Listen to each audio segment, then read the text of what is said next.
Hey guys, welcome back to day 2 of Lynx Brutality 2025. We're going to jump into stage 6 here, sponsored by Magpul. This is observation post, and you'll see why in a moment. So this begins with a series of steel plates out in the field, which you'll see in just a moment. Engage them all and then pull the magazine, make a high value shot, which ensures that the gun is empty, and move to the second position. So I am, again, today, I'm using the same guns as previously, of course. This is a Flux Raider and a SIG P365 as my pistol. If you didn't catch yesterday's intro, the original plan was to do this all concealed in a suit, but thank you, FedEx, the suit never got sent out from the warehouse in Ljubljana, so I don't have it. Anyway, that left me doing essentially a concealed rig, or what could be a concealed rig here with armor over just a combat shirt and some jeans. So second position is here at the base of the observation tower. Again, make 2 rounds of hits on each of the steel targets. This is similar to the target array that was done yesterday on stage 1, but I have a little less trouble actually making those hits. Then we're gonna pull the mag, make a shot on the center target. That's worth a 30-second bonus. Once you're done, now having pulled the mag and fired the round in the chamber, the gun is confirmed 100% clear, so the 180 muzzle rule no longer applies.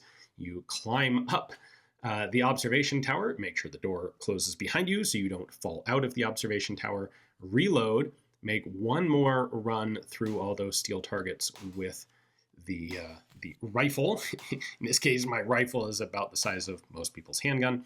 Apologize for the camera angle here. I intended to have a first-person camera on my hat, and we neglected to put it on for this stage. Not sure exactly how, but I didn't realize it till after we were done with the match. Anyway, just about done here. We're going to make that the last main hit, then pull the magazine, and we have one more bonus hit. And then comes the hardest part of the stage, which is draw your handgun and engage a spinner on the ground from up in the observation tower. And that's a cool target perspective that you normally don't get. So it's not that far away. It's not that difficult of a target. It's just not a target that most people are used to seeing in this kind of presentation. So I was a little concerned about being able to actually spin it with a little dinky CCW pistol, but got it going pretty well here, almost over. Never try to force it over in that position, let it spin over, make one more hit, and clear. That was a fun one. Shooting up on the tower is something we don't often get to do. All right, moving on to stage 7, car park gunfight. I think this was a lot of people's favorite of the match, sponsored by Leapers, Integrits, and UTG Pro. There is a whole, car park full of cars here. You start in the first car, draw your handgun, and they have plates in each of these other cars that you have to knock down.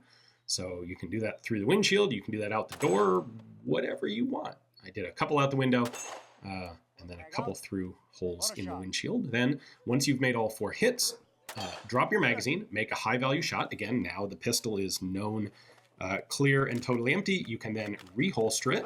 The 180 no longer applies. You toss a flashbang into the next car, which is pretty cool.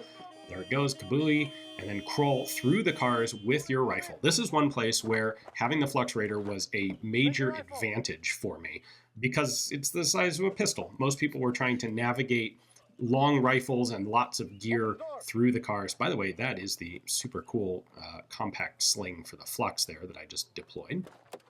Now, where I lost a ton of time on this stage was basically the fact that I didn't have a dump pouch or mag pouches. I was planning on doing this in a suit. I was going to have access to suit pockets and mag pouches in the pants. Without any of that, I spent a ton of time administratively stowing and deploying magazines that really hurt me on this stage. So anyway, reload your pistol from the second car, engage 4 poppers from the car, then 2 more on the move. Once again, drop the magazine, make a bonus shot on that black steel silhouette there, and then jump up on the hood of the car, load up your rifle, and there are 3 silhouettes around the back of the bay that you have to engage a couple times. Also fun shooting from the top of a car. We're used to shooting from behind a car. Not a lot of people used to jumping up on the hood and engaging targets. So again, a really fun element. I do my 2 hits on each of those targets and then clear the gun again. Off the car, now we are going to repeat that process from inside the vehicle. The same 3 targets. So there's some target transition here required. You can hit a couple of them from the back, but then you have to also go through the passenger door here. It's super fun. I don't have the first person footage from this because I knocked my hat off climbing into the car. So you'll just get the cameraman's view here for the rest. Once you make all of those hits, you once again clear the pistol, make a high value bonus shot, and then get out of the car and get back into the trunk of the car and make one last series of hits. And it's coming down to the wire here for me for time. Again, all of the time that I wasted stowing and deploying magazines from all of the clearing. If I had a dump pouch, it would have been much better. I managed to hit the roof of one of the cars a couple times. I have to elevate a little bit to get over the roof, hit the target, and ultimately I par out right there with just a couple of targets left to go. So a bummer on this one. It was super fun. I should have been able to clear it. If I'd had a little better gear, I probably could have. Anyway, Stage 8, Steel Mageddon, sponsored by Brownells Europe. This is, as the name implies, a whole smorgasbord of steel. So the intention here is you start with your rifle, and you have to put 10 shots onto a paper target downrange, and you have to do it with 3 magazines. So it's 3 shoot, 3 shoot, 3, and then drop the magazine and make one last high value shot. And we have to retain all magazines and gear on our person, otherwise I would be dropping magazines out the front stowage compartment of the Flux Raider.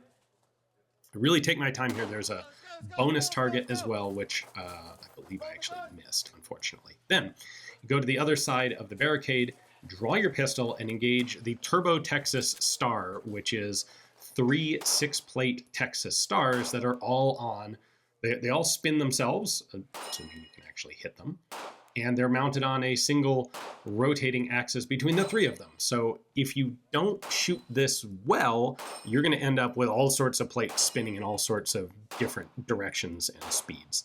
The key to a target like this is always engage the highest plates first. The highest plates have the most potential energy, thanks to gravity, and you will get the least rotation generated in the assembly by always shooting the top stuff first and then working your way down.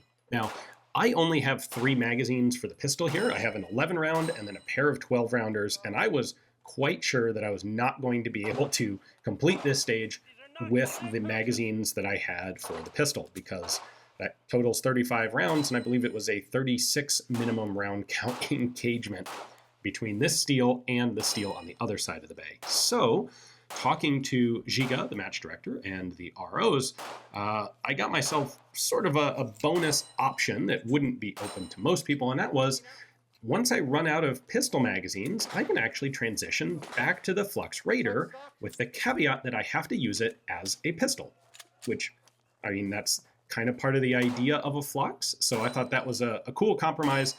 And it gave me the mag capacity to be able to actually complete this stage. So I got the last of the Turbo Texas Star plates there, move back to the other side, start engaging the pair of Texas Stars and then the pair of Polish plate racks here. And I have to say, it was actually a lot easier to make hits with the Flux. It bounces around a lot more because it's a big ungainly pistol as a pistol, but the large dot on it and the full grip as opposed to the little dinky grip of the P365 made a big difference. And I had to reload this thing, but I was able to do that. I was able to make good hits on the steel with this.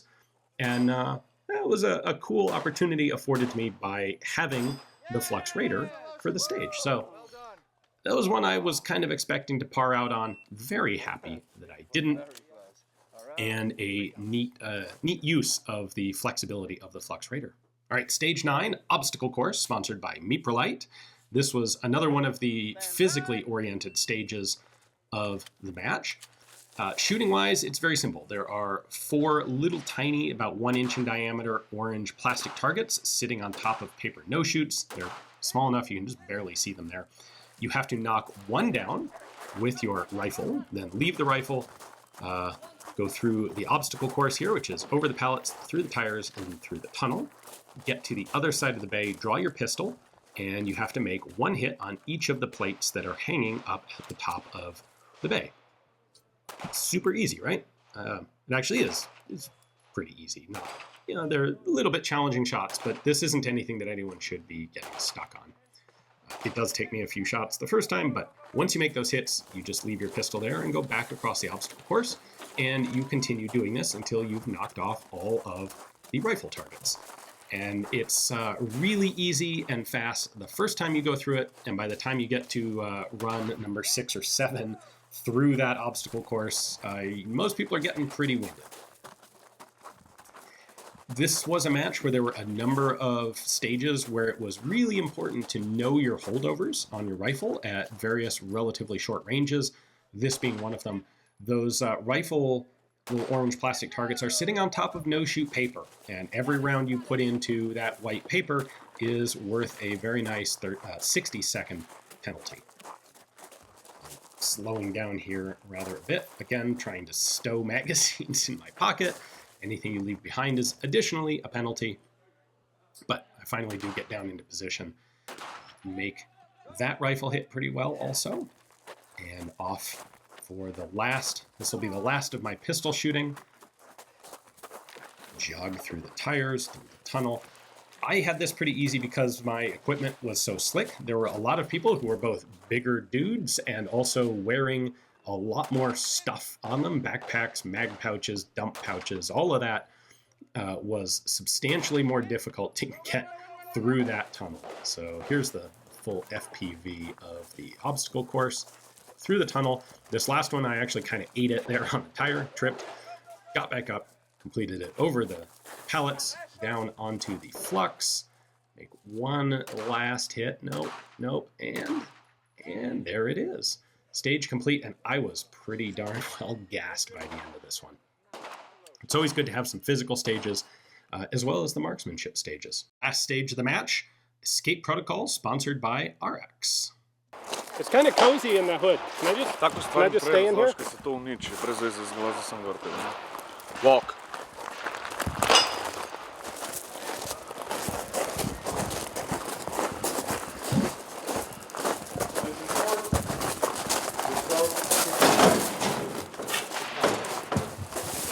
Okay, bring the next one, please. Oh, okay, welcome to the office. Let me just walk you to the conference room, okay? I know, we're doing some random things. Okay, are you ready? Let's go. Okay, let's go. We're almost there, almost in the room. All right, this was a blind stage and a very thematic stage, as you may have picked up on. You start handcuffed. You are given a handcuff key and also shot in the leg right at the beginning of the stage by the RO using one of the RX MTX training pistol rounds. You do have, so the rifle and pistol are staged here in the beginning. In the first room, you have to remove your handcuffs, which I have a significant amount of trouble with. I actually tried to, I got fed up here and decided, screw it, I'll just do the stage with one handcuff hanging out. But the RO told me that no, I did in fact have to get the other handcuff off as well. So put the rifle down. I also have to tourniquet my leg because I have been shot, and that tourniquet has to be realistically tight. So I was thinking about that here. I already had it in hand, so I went ahead and got it strapped in place and cinched down with just the Velcro first. Then I went back to remove the handcuff before actually using the windlass to crank that tourniquet down to painful levels. Now, once you've got the tourniquet applied and the handcuffs off, you then grab that AR, which has an MTX conversion training round kit in it, and you have a magazine of 10 rounds. You then have to clear this building. There are paper targets that are your targets, and we were advised that you may run into other things inside the building, but we didn't know what. It was a legitimately blind stage filled with, well, blind in more ways than one. So I start going through the rooms here. We've got silhouettes on the wall. Engage those as you see them. We'll be coming back to that room, spoiler. Got some nice flashing lights, a bunch of fog effect in the building. It was a really cool well set up environment here.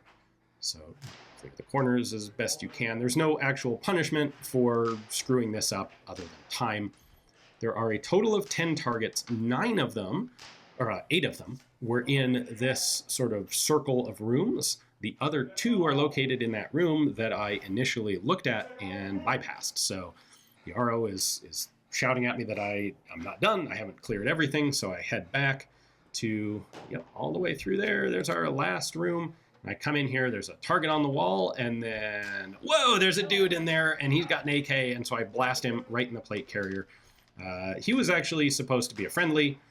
Oops. I used the pistol to neutralize the last paper target, and then out I go. So I ate a 60-second penalty for shooting the guy who was actually my buddy Paul there with an MTX round.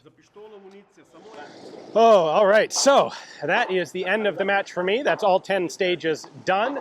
We are up here at the expo, essentially the gun show / social event, food, beer, cool stuff to look at. Waiting for the afternoon squads to finish. I shot in the mornings both days. Once they finish in a couple hours, we will have the scores, the end ceremony, the prizes, all that cool stuff. The match was really good this year, as frankly I expected it would be. Giga has done his usual expert job in crafting really cool stages.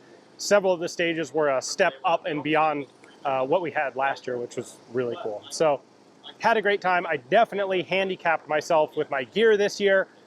I am not going to be in the top anything. Like, I figure if I'm lucky, I'll be in the top 50% of the match. We'll find out. You already know because you saw the scores down here at the bottom, but I haven't found out yet. So a big thanks to Polenar Tactical for inviting us out here. A big thanks, huge thanks to all the sponsors that make Lynx Brutality possible every year, as well as, of course, the Lynx Tactical, Lynx Pro Training Center here in Kočevje, Slovenia.